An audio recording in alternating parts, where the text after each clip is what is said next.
the second half of our caravan pack down. We have packed up everything inside, so we've just made sure that all our counter items are away. You can see that all my lights are off, fans, hatches closed.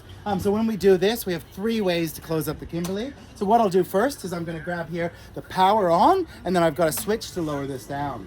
So I'm all happy that's coming down. You can see that the bed flaps there are all traveling down, closing themselves. So number 1 is a switch. Number 2 is we offer a remote control. So it's an actuator system that lifts this up and down, and we can press the remote control for a button.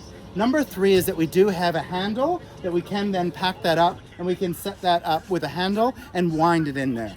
Access to our handle is behind our license plate, under the bolts there. Handle goes in, the same one that we use to wind our legs up. We can then wind this manually up and down. We're gonna put this all the way down here. And what I'm gonna do here, just for fun, is we'll close this up. Now my best advice here is that I actually don't go all the way to the bottom. Let's just leave it up just a few centimeters, so when we close it up, we can get prepared for our dust travel.